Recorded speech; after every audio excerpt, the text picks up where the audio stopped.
C'était une magnifique journée d'été en Afrique de l'Ouest. Nora et son amie jouaient tranquillement dehors dans la rue. C'est alors que la tante de Nora et une de ses amies vinrent les chercher, en leur disant qu'une amie l'avait accouché. Toutes contentes et confiantes, elles s'empressèrent d'y aller. Cependant, ce qui les attendait était bien moins réjouissant. Quand elles arrivèrent, il y avait plus d'une douzaine de filles qui hurlaient et se tordaient de douleur. Puis, ce fut au tour de Nora. 6 adultes la tenaient pour ne pas qu'elle bouge. Elle avait peur, elle hurlait et pleurait.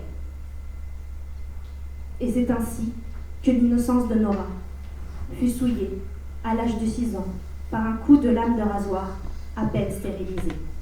Sois forte, pleure pas, elle ne retiendra que ses paroles. Aujourd'hui, à l'âge de 33 ans, elle comprend ce qui lui est arrivé. Waris Diri, Madina Mokundaf, Katou Shannan. Ce sont plus de 200 millions de femmes, originaires entre autres de Somalie, de Guinée ou encore d'Égypte, qui relatent cette histoire. Marie, Fatoumata, Aïcha, Kumba. Elles ont vécu une expérience classée parmi les dossiers dits tabous. Excision. Tel est le mot que l'on attribue à cette pratique. Ablation totale ou partielle des organes génitaux féminins extérieurs. Derrière cette définition se cache une réalité bien plus complexe et bien plus terrible. Mutilation féminine consistant par une ablation du clitoris, des petites et grandes lèvres, action d'ôter à une femme une partie de sa féminité et de ses droits physiques ainsi que moraux. En effet, en leur infligeant cette mutilation, on leur inflige des séquelles à vie, telles que des douleurs pendant les rapports sexuels, des menstruations, en urinant, des risques de septicémie et de tétanos, des problèmes physiques ainsi que psychosexuels, et des complications lors des grossesses et des accouchements. Complications qui sont à l'origine de plus de 1000 décès chaque jour en Afrique. De plus, 2 millions de filles risquent tous les ans d'en être victimes. Et dans certains pays, ce sont des enfants et des adolescentes de 4 à 14 ans, mais aussi des nourrissons de moins d'1 an, en Érythrée ou au Mali. On essaie d'utiliser la croyance afin de justifier cet acte, mais de toute évidence, cette pratique n'est que le reflet du contrôle que la société exerce sur les femmes.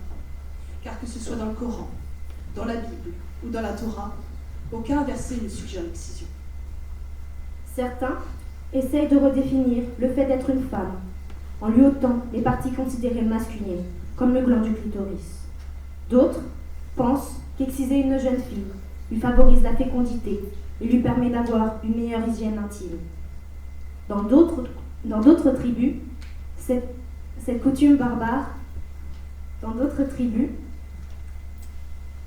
cette coutume a aussi pour utilité, soi-disant, de préserver la chasteté et la virginité avant le mariage et de garder la fidélité durant tout le mariage. En Afrique, l'égalité entre les hommes et les femmes n'étant pas établie totalement, on cherche à ce que la femme soit soumise à son mari en l'empêchant de ressentir le plaisir sexuel. Cette manière d'assouvir la femme a existé sous d'autres formes.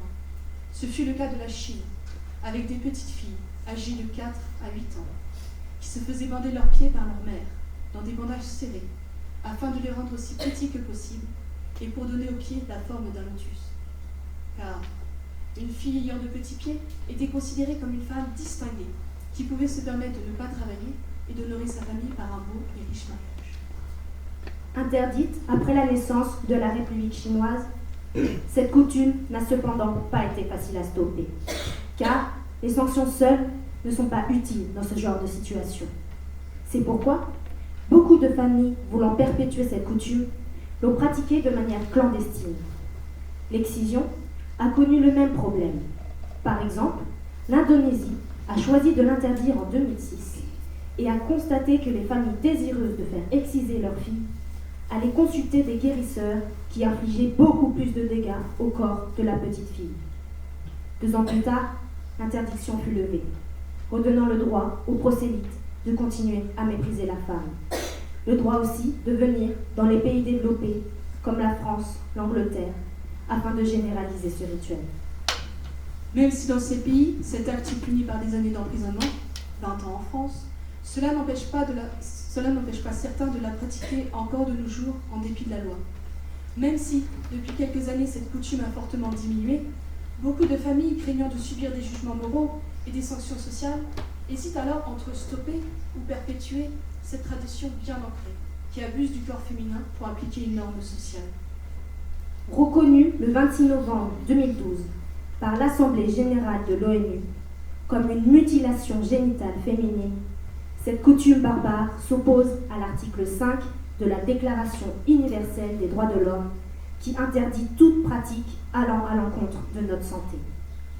Nul ne sera soumis à la torture ni à des peines ou traitements cruels, inhumains, dégradants.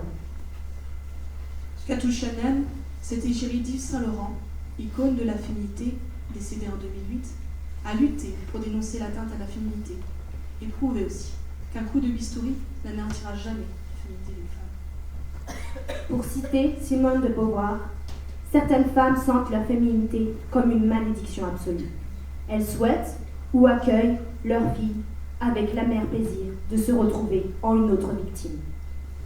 À tous ceux qui souhaiteraient que les engagés se désintéressent de ce combat, sous prétexte que ça ne les concerne pas, et que cette pratique appartient à la culture de chaque pays, je leur pose une question.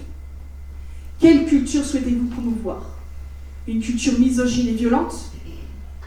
À ceux qui me répètent que certaines filles y vont avec fierté, je demande, pensez-vous qu'une petite fille de 8 ans ait la conscience des conséquences de cet acte et le recul nécessaire pour en juger?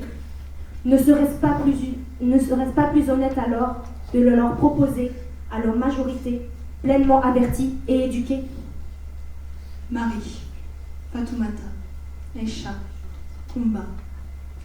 Ce combat, elles le mènent au risque de leur vie. Ainsi, nous tentons modestement de prendre le relais. Et c'est pour cela que nous sommes là aujourd'hui.